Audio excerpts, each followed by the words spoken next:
नमस्कार, सत श्री अकाल। मैं मनीष मंगल एक बार फिर से आपके सामने उसी टॉपिक के साथ जो हमारा चल रहा था टेंस। तो डियर फ्रेंड्स, जल्दी से तैयार हो जाओ और बैठ जाओ अपने इस वीडियो के सामने, मोबाइल के सामने, और शुरू करते हैं हम प्रेजेंट कंटिन्यूअस टेंस को। और प्रेजेंट कंटिन्यूअस टेंस आज तक आपने इस तरीके से नहीं पढ़ा होगा जिस तरीके से हम पढ़ने वाले हैं।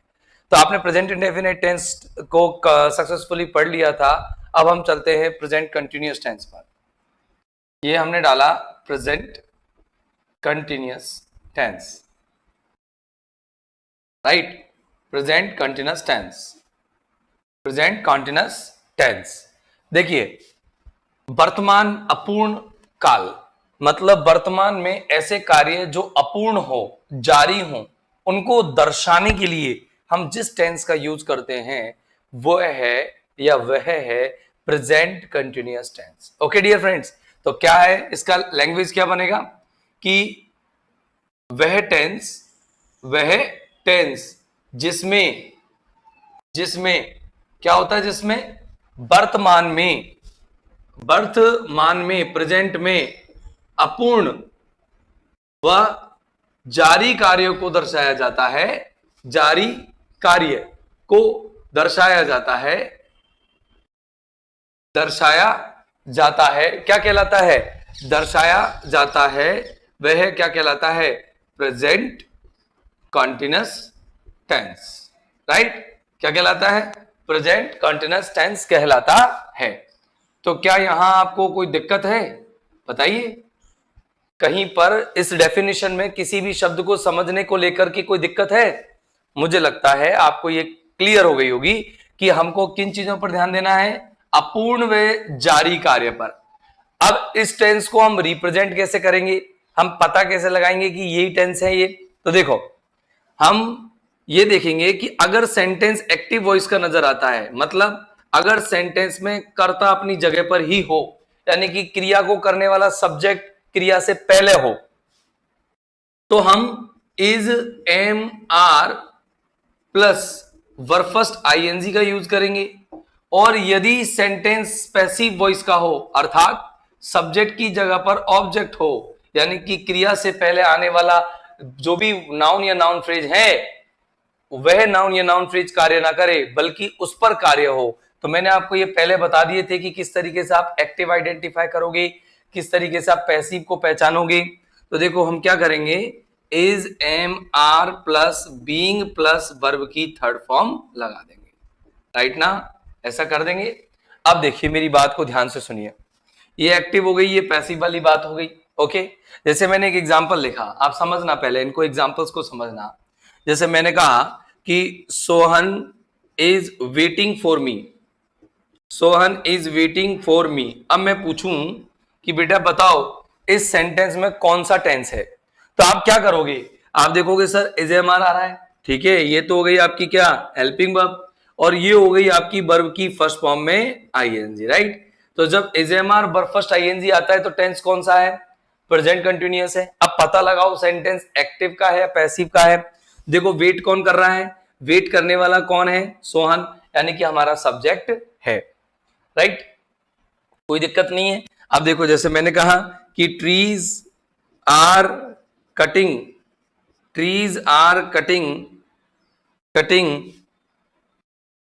इनडिस्क्रिमिनेटली, देखो मैंने कहा इनडिस्क्रिमिनेटली का मतलब होता है विवेक रहितता के साथ या विवेकहीनता के साथ,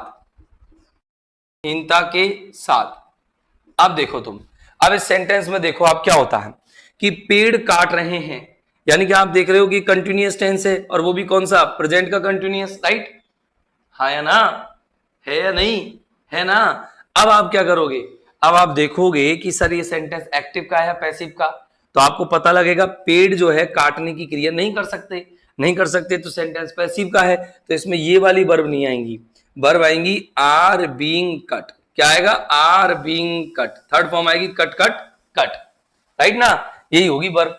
तो इस तरीके से आपको सवाल करने होंगे, तो आपको याद रखना है, एक बार मैं इनको रिपीट कर रहा हूं, आपके दिमाग में सेट कर लो कि क्या, कि बताओ प्रेजेंट कंटिन्यूअस टेंस में कैसे कार्य आते हैं? वे कार्य जो कैसे हों? अपूर्ण व जारी हों। किस टेंस में आते हैं? प्रेजेंट कंटिन्यूअस टेंस में आते हैं।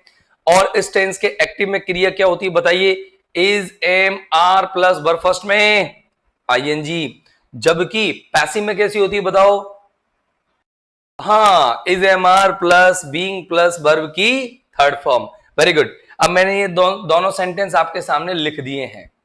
अब मुझे नहीं लगता कि आपको यहां किसी भी प्रकार की समस्या आने वाली है यहां तक। अब अपन आगे चलते हैं।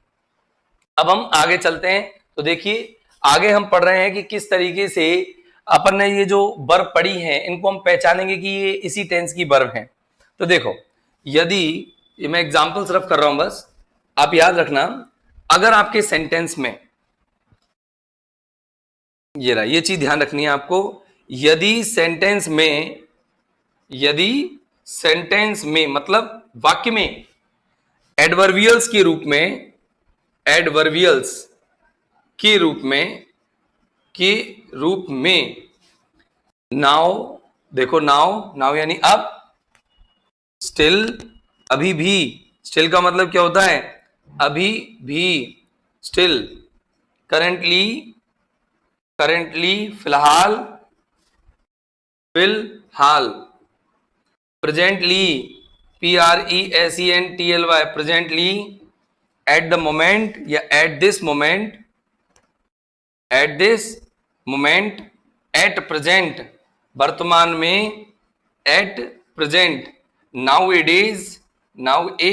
डेज, इसको ऐसे भी लिखते हैं, और नाउ हाइपन ए हाइपन और डेज, इस तरीके से भी लिखते हैं। इसके अलावा दिस प्लस समय या दिस प्लस टाइम, जैसे this Monday, this Sunday, this Tuesday, और दीज प्लस टाइम ETC हो तो कौन सा टेंस भरते हैं? तो प्रेजेंट कॉन्टिन्यूअस टेंस का यूज करते हैं, राइट? टेंस का यूज करते हैं। ये देखो मैंने पूरी लैंग्वेज बना करके लिखी है आपको कहीं किसी प्रकार की प्रॉब्लम नहीं आनी चाहिए। आपको तीन चीजें ध्यान रखनी है कि जो अपूर्ण और जारी कार्य होंगे वो सब किस में आएंगे? प्रेजेंट कंटिन्यूअस टेंस में आएंगे। एक्टिव वॉइस में is, am, are plus verb first ING आएगी, और पैसिव वॉइस में is, am, are plus being plus verb की थर्ड फॉर्म आएगी। हम पहचानेंगे इन चीजों से। अब मैं इसको तो लिखा रहने देता हूं, ठीक है, और इन दोनों की जगह पर कुछ एग्जांपल्स आपको कराता हूं। देखिए, इन दोनों की जगह पर आपको ये याद रखना है, is, am, are plus verb first ING और is, am, are plus being plus verb की थर्ड फॉर्म। तो देखिए, आपको कुछ क्वेश्चंस मैं करा रहा हूं प्रैक्टिस के रूप में, देखना, समझना। देखो, नाउ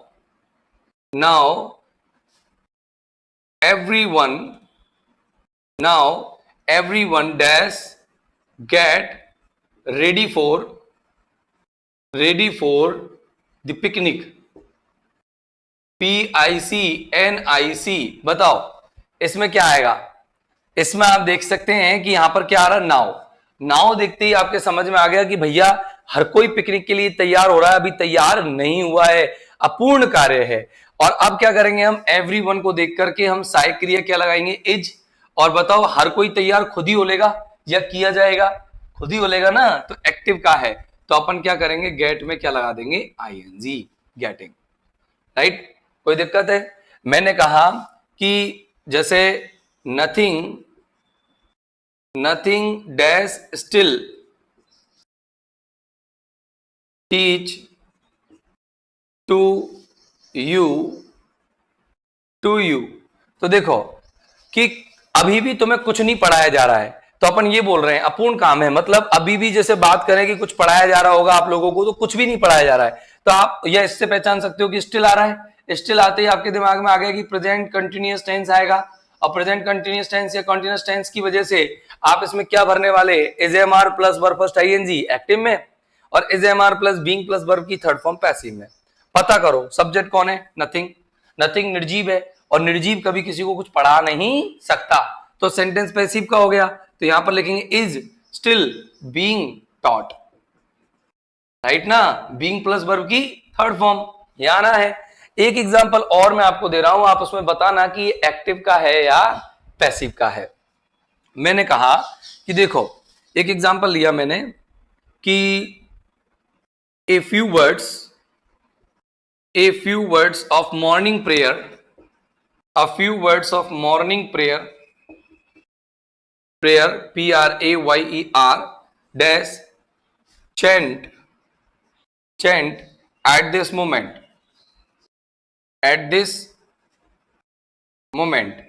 अब देखो इसमें आप अच्छे से पहचानो कि क्या आने वाला है कि सुबह की प्रार्थना के कुछ शब्द इस क्षण चैंट किए जा रहे हैं। तो चैंट करना क्या है? उच्चारण करना, बोलना। क्या सब्जेक्ट कौन है अपना? प्रेयर। तो क्या प्रेयर खुद चैंट कर सकती है? नहीं ना। तो ये पैसिव का है, ये तो पता लग गया। और अब टेंस कैसे पता लगेगा? एट दिस मोमेंट आपको दिख रहा है, और एट दिस मोमेंट देखते आपको पता लग गया कि यहां पर ये क्या है? कंटिन्यूअस टेंस है। कौन सा? प्रेजेंट कंटिन्यूअस टेंस है। ये रहा ना, देखो at this moment present continuous tense है। तो आप यहां पर क्या करोगे? अब आप देखो सब्जेक्ट कौन है अपन का? सब्जेक्ट और एग्रीमेंट का नियम काम करेगा। ऑफ से पहले आने वाला ये सब्जेक्ट है, वर्ड्स प्लूरल सब्जेक्ट है, और प्लूरल सब्जेक्ट के साथ क्या आएगा? आर। फिर क्या लगेगा? बीइंग। और चैंट की थर्ड फॉर्म क्या आएगी? Chanted. Right, are being chanted. इस तरीके से ये होगा। तो डियर फ्रेंड्स, आप देख सकते हैं यहां तक आपको किसी भी प्रकार की समस्या नहीं होनी चाहिए। क्लियर है ना? कोई डाउट तो नहीं है? चलो लेट अस बिगिन, और हम थोड़ा आगे चलते हैं। देखो मैं कुछ और एग्जांपल्स आपको करा रहा हूं। देखिए मैंने कुछ और एग्जांपल्स लिए बढ़िया वाले, आपको कुछ सवाल और कराने के लिए। एक और क्वेश्चन मैं कराता हूं, उसके आगे अपन चलेंगे। देखो नाउ अडेज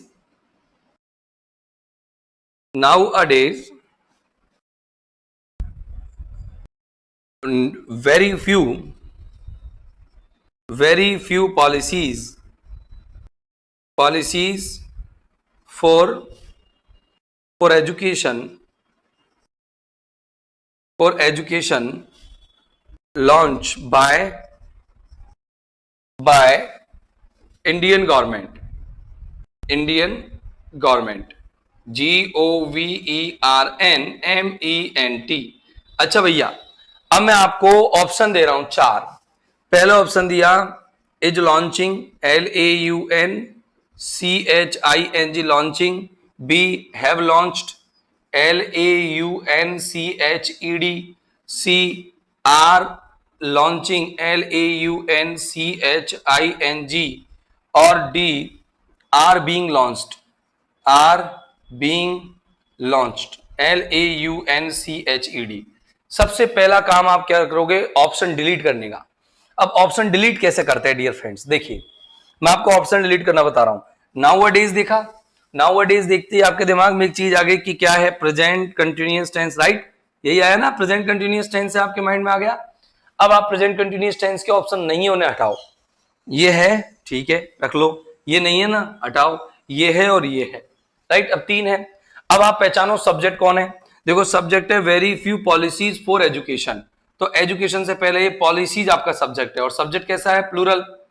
तो अब आपको वही क्रिया रखनी है जो प्लूरल हो, सिंगुलर वाली हटा दो। तो ये हटा दिया क्योंकि ये सिंगुलर है। अब आपके पास दो ऑप्शन बचे। एक तो कह रहा है कि सेंटेंस एक्टिव का है, और एक कह रहा है सेंटेंस पैसिव का है। अब पता लगे कि सेंटेंस किसका है। तो देखो क्रिया क्या है अपनी? लॉन्च करना, लॉन्च करना। और अपना जो सब्जेक्ट कौन है? पॉलिसीज। तो नीतियां खुद को लॉन्च करती हैं, नीतियों को लॉन्च किया जाता है? बताओ। अरे नीतियों को लॉन्च ही तो किया जाता है भैया। हाँ बिल्कुल सही कह रहे हो सब। तो लॉन्च किया जाता है, तो इसका मतलब कहने का क्या है? पैसिव का स्ट्रक्चर है। तो हमारा आंसर कौन सा सही होगा? डी। तो डियर फ्रेंड्स, इस तरह से आपकी प्रेजेंट कंटिन्यूअस टेंस की कुछ बेसिक जो रूल्स है वो कंप्लीट होते हैं। अब मैं चलता हूं आगे। तो देखिए आगे हमारा जो प्रेजेंट कंटिन्यूअस टेंस में अगला जो रूल है वो ये है कि अगर सेंटेंस में तुमको कुछ ये टर्म्स दिख जाएं। टर्म्स कौन से दिख जाएं? जैसे कि आपको दिख जाए डे बाय डे। क्या दिख जाए? Day by day. जैसे देखो आपको दिख जाए डे बाय डे। राइट, ये दिख जाए दिनों दिन, डे बाय डे, इसको कहते हैं दिनों दिन। आपको ये दिख जाए दिनों दिन, या फिर आपको दिख जाए लुक, ठीक है ना, या फिर दिख जाए लो, या फिर दिख जाए लिसन, ये दिख जाए। तो इनके बाद इनसे जुड़े हुए क्लॉज में कंटिन्यूअस टेंस ही आता है, और वो भी किसका? Present continuous tense, right. Example बताता हूं मैं कैसे, देखो मैं एग्जाम्पल बताता हूं आपको, देखिए आप अच्छे से समझना इसको, देखो कैसे आ रहा है ये। जैसे मैंने कहा कि यू आर, देखना, यू आर गेटिंग फैटर, तू मोटा होता जा रहा है, fatter day by day, day by day. तो डे बाई डे देखते ही आप समझ गए कि प्रेजेंट कंटिन्यूअस टेंस का प्रयोग यहां पर कतई सही है। एक एग्जांपल और देखो, कौन से वाला, ये वाला देखो, मैंने कहा लो someone dash come to you, come to you. अब दिमाग में आया कि सर इसमें कौन सी क्रिया भरे, तो आपके दिमाग में सेट रखना कि लो देखते ही आप करोगे क्या, कंटिन्यूअस टेंस, और कंटिन्यूअस टेंस में क्या आएगा, इज कमिंग। क्या आएगा डियर फ्रेंड्स, इज कमिंग। कोई दिक्कत तो नहीं, यहां तक सब कुछ क्लियर है। आगे देखो, मैंने कहा listen, listen what I dash speak to you, speak to you. अब ऑप्शन आ जाए मानो तुम्हारे पास, पहला ऑप्शन आया हैव स्पोकन, बी ऑप्शन आया, बी ऑप्शन आया स्पीक, सी ऑप्शन आया एम स्पीकिंग, एम स्पीकिंग, और डी ऑप्शन आया कैन स्पीक। तो अब बताओ क्या आएगा आंसर। तो आपको दिमाग में सेट रखना है कि क्रिया कौन सी आ रही है, लिसन या लुक आ जाए या लो आ जाए। तो आप क्या करोगे कि वहां पर अपन को कंटिन्यूअस टेंस भरना है, तो इसमें कंटिन्यूअस कौन सा है ऑप्शन, देख लो, ये हो गया सीधा सा। बहुत सीधे सीधे ये टर्म्स हैं, बहुत सीधी सीधी चीजें हैं। तो आपने ये पहले बेसिक को कंप्लीट करने के बाद जो दूसरे नंबर की जो चीज पढ़ी वो क्या है कि डे बाय डे आने पर प्रेजेंट कंटिन्यूअस टेंस आएगा। और इसके अलावा आपने क्या चीज पढ़ी बताओ, लुक, लो और लिसन आने पर भी उनसे जुड़े हुए क्लॉज में क्या आएगा, प्रेजेंट कंटिन्यूअस टेंस आएगा। अब मैं चलता हूं आपके पॉइंट नंबर 3 पर, उस पर भी आप विशेष जोर मार करके देखिएगा। देखिए पॉइंट नंबर 3 आपका कौन सा है, पॉइंट नंबर 3 भी बड़ा सिंपल पॉइंट है। क्या है देखो, बड़ा सिंपल पॉइंट है पॉइंट नंबर 3। देखिए समझिए, अगर मैं बात करूं पॉइंट नंबर 3 की, तो वो ये है डियर फ्रेंड्स कि पॉइंट नंबर 3 में ये है कि अगर कोई काम, कोई भी काम, कोई भी कार्य, अगर कोई कार्य अपूर्ण हो और ठीक उसी समय, ठीक उसी समय, उसी समय कोई दूसरा कार्य भी दिया हुआ हो, दूसरा कार्य, तो वह भी अपूर्ण ही रहेगा, अपूर्ण रहेगा। कैसे, मतलब उसी समय होने वाला कोई दूसरा कार्य दिया जाए तो वो अपूर्ण रहेगा। जैसे मैंने कहा कि I was staring, I was या आई एम स्टेयरिंग, मैं घूर रहा हूं, I am staring at the roof या एट द सीलिंग, मैं सीलिंग की तरफ घूर रहा हूं, छत की तरफ घूर रहा हूं, ठीक है ना। I dash not sleep. अब बताओ, अब इसका मतलब क्या है कि मैं छत की तरफ घूर रहा हूं तो मैं क्या नहीं कर रहा हूं, नहीं सो रहा हूं। क्यों, क्योंकि आप छत की तरफ घूर रहे हो तो सो थोड़ी रहे हो। क्यों, अगर सोते तो घूरते नहीं। तो एक ही समय पर कार्य चल रहा है। देखो कोई भी कार्य एक समय पर अपूर्ण है, मतलब वो छत पर घूर रहा है, तो दूसरा भी अपूर्ण है। I am not sleeping,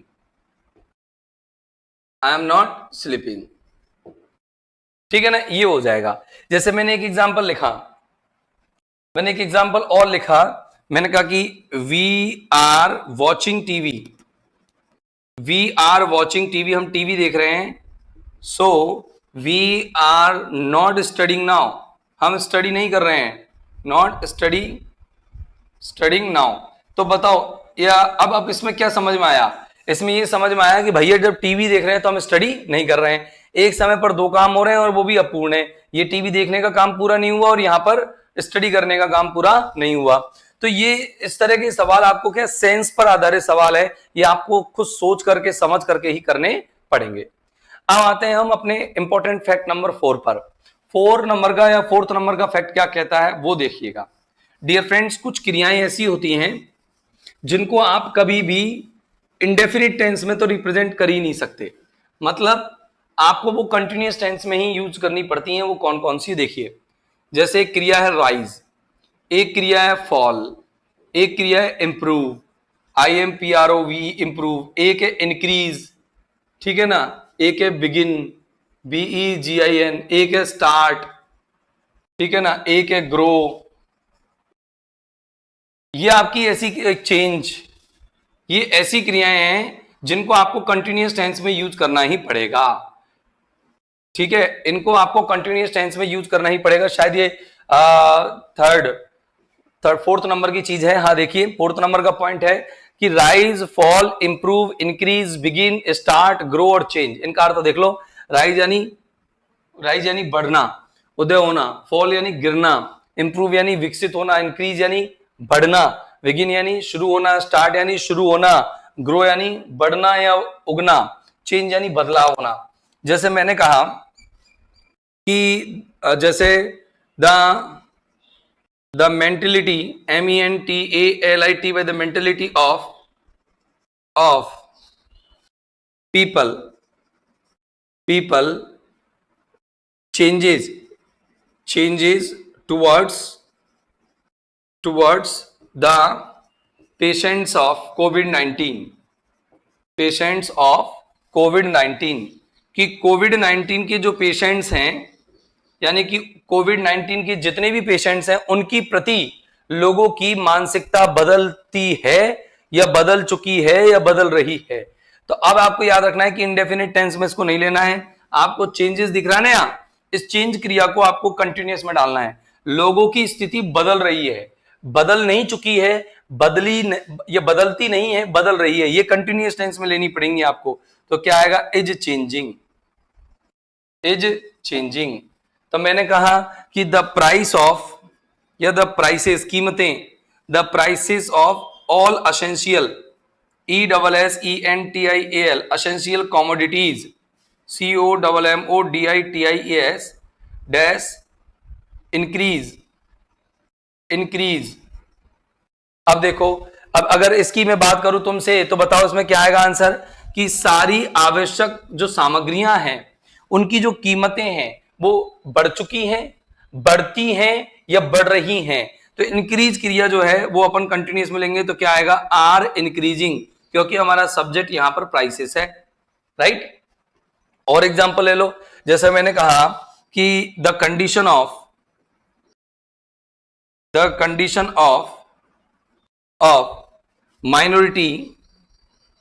minorities in India improves now, या improves day in day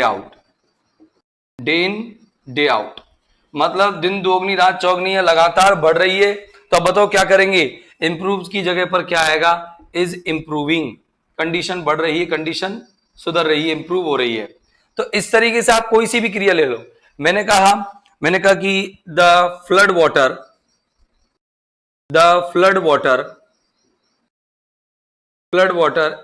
is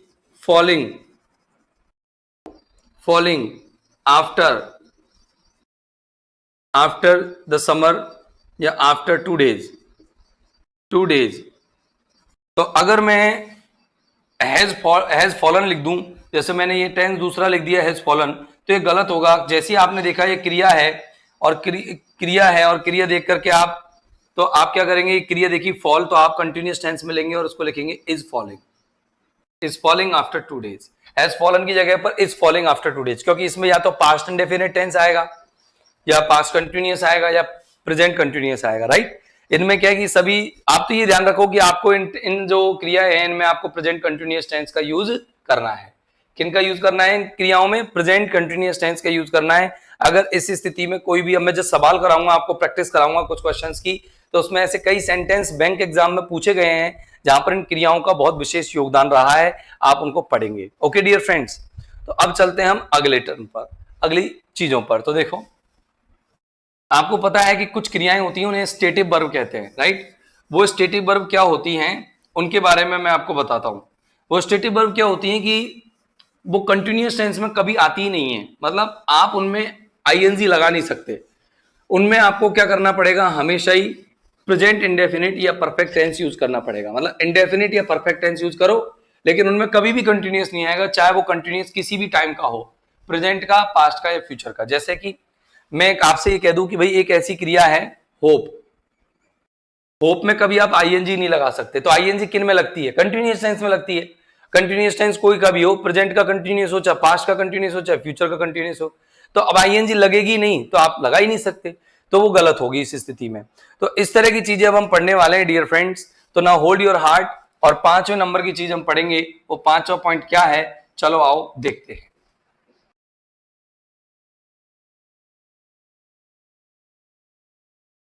yes dear friends, अब आते हैं अपन उसी चीज पर जो हम शुरू कर रहे थे। हमारा जो प्रेजेंट कंटिन्यूअस टेंस है उसमें 5वें पॉइंट को हम पढ़ रहे थे। 5वां पॉइंट हमारा उन क्रियाओं से रिलेटेड है जो क्रिया स्टेटिव वर्ब होती हैं।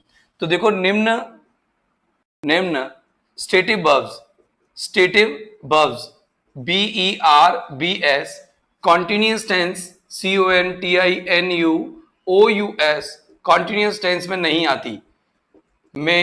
आती। तो समझ में आया कुछ क्या, कि कॉन्टिन्यूअस कोई सा भी हो, प्रेजेंट का हो, चाहे पास्ट का हो, चाहे फ्यूचर का हो, उन तीनों में ही नहीं आएंगी, राइट। ना ही ये परफेक्ट कंटिन्यूअस में आएंगी, क्योंकि वहां पर कॉन्टिन्यूअस है ना, इसीलिए तो कॉन्टिन्यूअस में नहीं आएंगी। तो स्टेटिव वर्ब कौन कौन सी हैं देखिए। तो मैं कुछ वर्ब्स आपको लिख रहा हूं, जैसे देखेंगे मैंने लिखी यहां पर own, purchase POSSESS, have, consist CONSIST consist, compile, comprise COMPRISE comprise, सबके अर्थ भी बताऊंगा मैं आपको, टेंशन ना लें। कंप्राइज, इसके अलावा है अपन की इंक्लूड, इसके अलावा इम्प्रेस, इसके अलावा इमेजिन, IMAZIN इमेजिन, इसके अलावा है सपोज, SUPPOSE सपोज, इसके अलावा है कंसर्न, इसके अलावा है कंसीडर, CONSIDER कंसीडर, एक है recognise, RECOGNIZE recognise, ZE understand, UNDERSTAND understand, need, depend, DEPEND depend, mean, matter, MEAN mean, MATTER matter, इसके अलावा है BELONG बिलोंग, एक है लव, एक है हेट, लाइक, डिसलाइक, एक है प्रीफर, PREFER प्रीफर, एक है appear, APPEAR appear, seem, sound, resemble, RESEMBLE feel, taste, want, hope, wish, ठीक है ना। इसके अलावा विश हो गया, वांट हो गया, होप हो गया, फील हो गया, टेस्ट हो गया, स्मेल, लुक तो हो ही गया ना, लुक हो गया क्या, न्यू हुआ लुक, तो लुक देख लो, लुक, राइट, लुक हो गया। इसके अलावा और देखो, लुक के अलावा अपन फील हो गया, रिमेंबर हो गया, इमेजिन हो गया, बिलीव हो गया कि बिलीव नहीं हुआ, BELIEVE बिलीव, नो हो गया कि नो, KNOW नो नहीं हुआ, नो ले लो, KNOW नो, ठीक है ना। थिंक हो गया कि थिंक, THINK थिंक, देख लो, थिंक नहीं हुआ, थिंक भी ले लो, थिंक, THINK थिंक, रिमेंबर तो लिख ही लिया अपने, रिमेंबर नहीं लिखा, रिमेंबर लिखो, REMEMBER remember, forget, FORGET forget. अब ये जो मेन क्रियाएं हैं ETC, इसमें और भी हैं, हाँ जी और भी हैं, लेकिन अपन को सिर्फ इतनी ही याद रखनी। एक नोटिस देख लो, नोटिस, NOTICE नोटिस, एक है WEIGH वे, एक है मेजर, MEASURE मेजर लिख दिया कि मैंने, मीन, मैटर नहीं लिखा, MEASURE मेजर, ETC। अब अपन इनको याद करते हैं, ओके। अब अपन इनको याद करते हैं, सभी की सभी क्रियाएं जो हैं ING नहीं लगेगा, जैसे अपन बात करें ओन, ओनिंग नहीं लगेगा, possessing, having, consisting, compiling, comprising, including, impressing, imagining, है ना, supposing, concerning, considering, recognising, understanding, needing, depending, meaning, mattering, belonging, loving, hating, liking, disliking, preferring, appearing, seeming, sounding, resembling, feeling, tasting, wanting, hoping, wishing, smelling, looking, believing, knowing, thinking, remembering, forgetting, noticing, weighing और measuring, इनमें अपन ING नहीं लगाएंगे। यानी ये जो सब मैंने बोले फॉर्मेट गलत है। तो देखो, ओन यानी रखना, पजेज रखना, हैव रखना, कंसिस्ट रखना, कंपाइल रखना, कंप्राइज रखना, इंक्लूड सम्मिलित करना या रखना, इंक्लूड है ये, सम्मिलित करना या रखना, सम्मिलित करना या रखना, सम्मिलित करना या रखना, इम्प्रेस, इम्प्रेस यानी क्या होता है, वही प्रभावित करना, प्रभावित करना, इमेजिन कल्पना करना, राइट, कल्पना करना, सपोज वही कल्पना करना, कंसर्न, कंसर्न यानी विचार करना, विचार करना, कंसीडर विचार करना, ठीक है ना, विचार करना, रिकॉग्नाइज पहचानना, पहचानना, ठीक है ना, अंडरस्टैंड समझना, समझना, नीड आवश्यकता होना, आवश्यकता होना, डिपेंड क्या होना, निर्भर होना, राइट ना, डिपेंड यानी क्या होता है, निर्भर होना। देखो कोई दिक्कत तो नहीं आ रही है ना आप लोगों को, आप मुझे बताते चलना है ना। मीन, मीन यानी मतलब होना, मतलब होना, मैटर, मैटर यानी विषय होना, बिलोंग संबंधित होना, विषय होना, बिलोंग संबंधित होना, ठीक है ना, लव प्रेम करना, हेट नफरत करना, लाइक पसंद करना, डिसलाइक नापसंद करना, प्रीफर, प्रीफर यानी पसंद करना, पसंद करना, अपीयर प्रकट होना, सीम प्रतीत होना, सीम प्रतीत होना, साउंड प्रतीत होना, रिजेंबल प्रतिदर्पित होना या प्रतीत होना, फील यानी क्या होता है बताओ, महसूस करना होता है कि नहीं होता, महसूस करना, टेस्ट यानी क्या होता है बताओ, स्वाद देना और स्वाद लेना दोनों होता है, वांट चाहना, होप आशा करना, विश कामना करना, स्मेल गंध देना, गंध लेना, लुक देखना, दिखना, बिलीव विश्वास करना, नो जानना, थिंक सोचना, रिमेंबर याद करना, फॉरगेट भूलना, नोटिस, नोटिस यानी ध्यान देना, वे वजन करना, वजन करना या होना, और मेजर नापना, ठीक है ना। ये आपकी क्या हो गई, ये सब क्रियाएं हो गई। आप इन क्रियाओं को विशेष तौर से ध्यान देना, अच्छे से समझना, मुझे लगता है कि आपको ये क्रियाएं बहुत अच्छे से याद हो जाएंगी। चलो याद करते हैं, रखने की जितनी भी क्रियाएं होती हैं सब इसमें आ गई, राइट।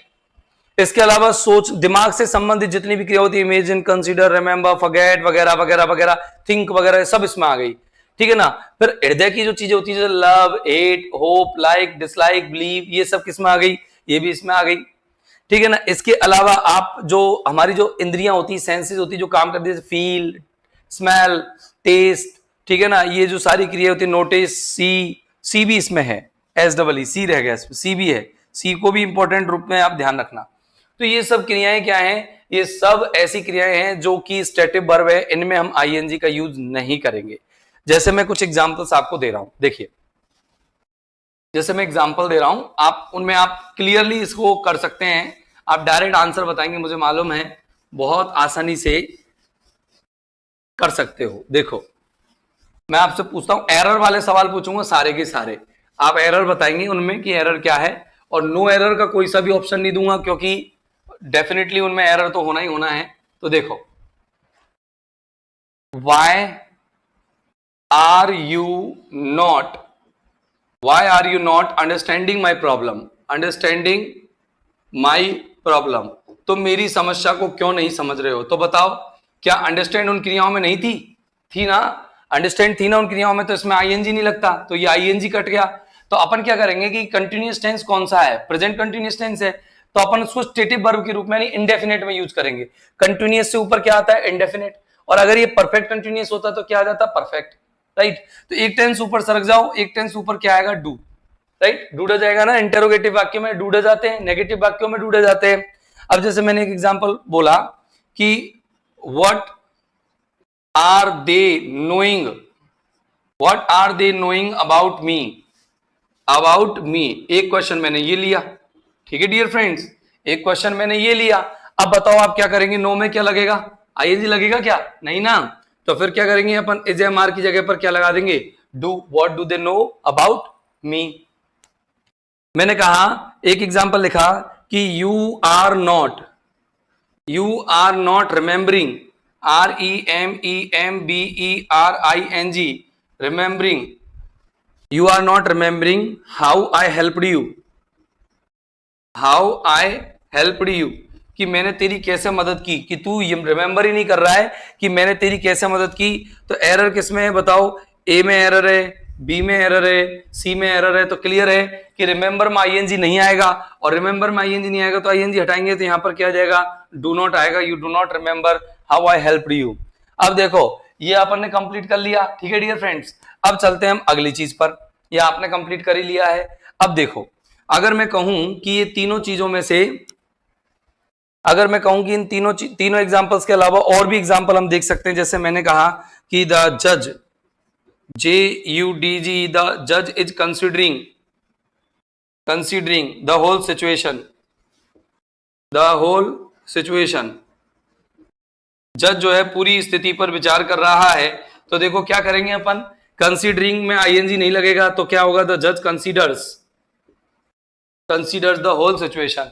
तो ये आपको याद रखना है कि अपन को एक टेंस ऊपर से रखना है। कहने का मतलब अगर कंटिन्यूअस टेंस इसमें यूज कर रखा है तो अपन को इंडेफिनिट करना है, और परफेक्ट कंटिन्यूअस कर रखा है तो अपन को परफेक्ट करना है। तो डियर फ्रेंड्स इन क्रियाओं में आप आईएनजी नहीं लगाएंगे।